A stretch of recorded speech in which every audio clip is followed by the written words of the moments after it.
Abusia mu akwa Badeba Island Media Ghana. Sene di kan ohwe ne a meso so be like, obe subscribe na ode comment ne so ato na wa share ma foforo nso enye bi ahwe.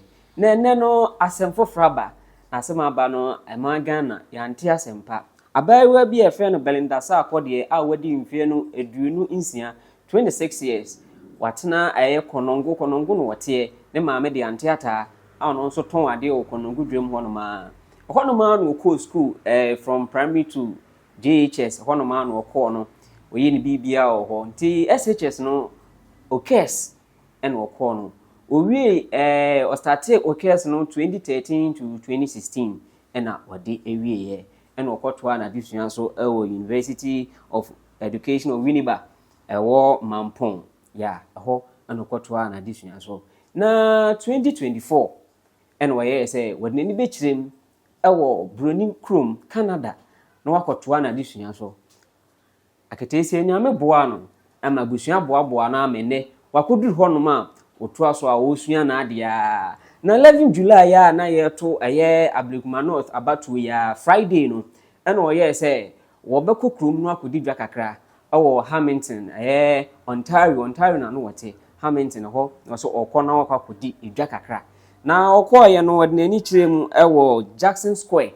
ehonum na eya se supermarket no ewo a oye se okodi ni bia no wadi dwa wie ene wabegina eye James Street and King Street North and South ehonum na asa stretch ni mu no honum na ogina na em se all twen ba asa na ese bebefa no na wako na nche no hu abrantie bi a ono wo hye atade ehye no eye black ena nanim no yede ade fita na atworo animu na ekire ni nso yede ade red na atworo ekire na ohye nose mask na oba na sa brantie no oba no sa na dwembo no woni tirim openkofo bi edi wonwu openkofo miensa bi edu na brantie nso wadi mfie na eye edu enson 17 years na oba na obeto nkofo ohwe wo mu no ena wo twetuo ene na pan oto ebo ba kono ena mienu na ekae no like dwane ye into mu dwane na otututuo no ena mistakenly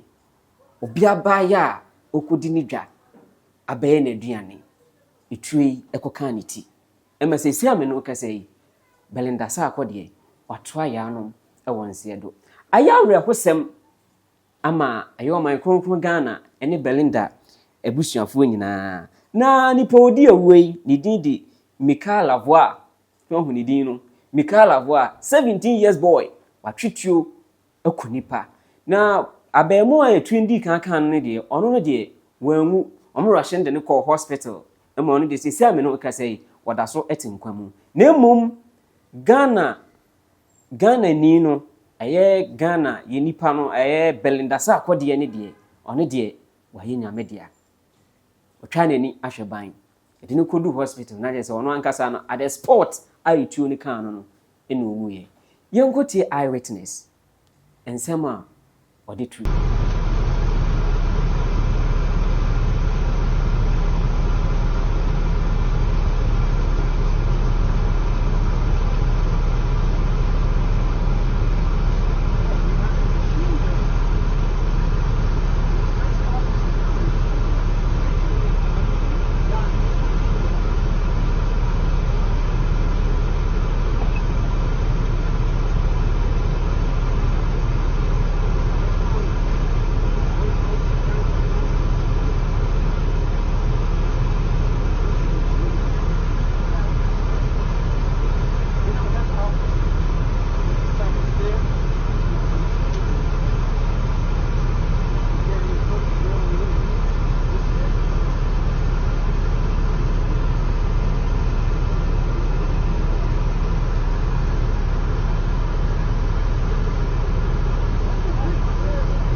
Belinda Shia.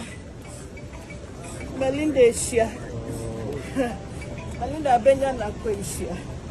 On Kansha 26. Collected any man made the numbers.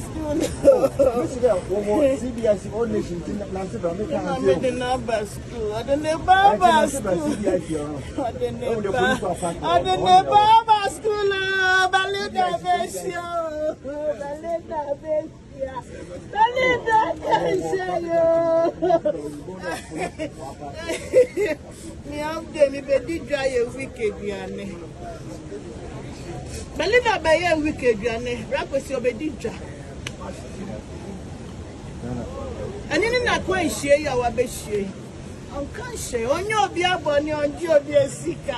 Belinda ndi obi aka. 26 years akwala. Memo me chama fokra mafo.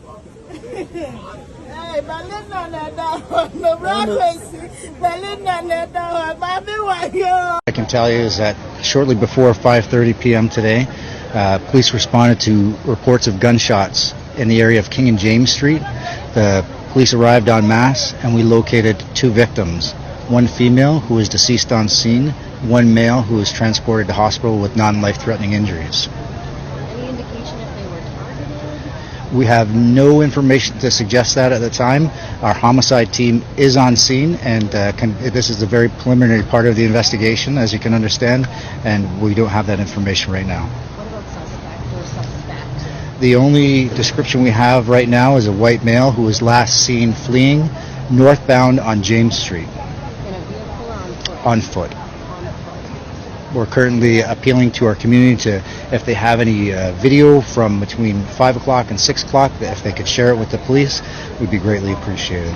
The person who was taken to hospital was non-life-threatening. Are they conscious? Are they able to speak? Are they able to share any information? I haven't had any contact with the victim, so I can't report on that.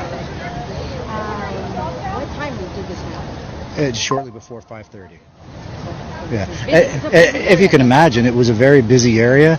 This senseless act of violence in a very busy area on a Friday afternoon. It's very troubling, and what the community can be assured of is that we're putting all resources in finding out who did this. Abusia say na nietie eno enso eno na media gu ho ede ama wono no bi nso na wahakotie wani nso ehu no innocent person a okodi ni dwa me kope bibia bidi ene me beye den enenam wakohwe ne nkwan ya ama yare hosem ama Belinda ebusuafo nyina we de mo akwantuum ise nyame bambo nya hoden de mamo enye yize wa nko bia wosi yanko o frifie no no wonim se okọ no omba nanso obi di nesan abisan no emenne Belinda onka edi nhyiemu otwa nani ahweban ise nyame se onchichire busuafo were abusua aha aye ala media Ghana koso edi echi ni beto fun bia no Amenkamfo Security and Tech Solution Service Enfamount so we dumakuo bi wasi a factory anase company now per se security yeta so per fence wall say ye electrify wo fence no Enfamount na ye say ye mawo aye CCTV cameras ai bi twa honum nyina na solar panels a ebeboa say light crack offer wo honum no endum na light be gina so 24/7 a Mekamfo Security and Tech Solution Service the amount from na enu eni adwuma from 0244 571 977 and 020 670 9117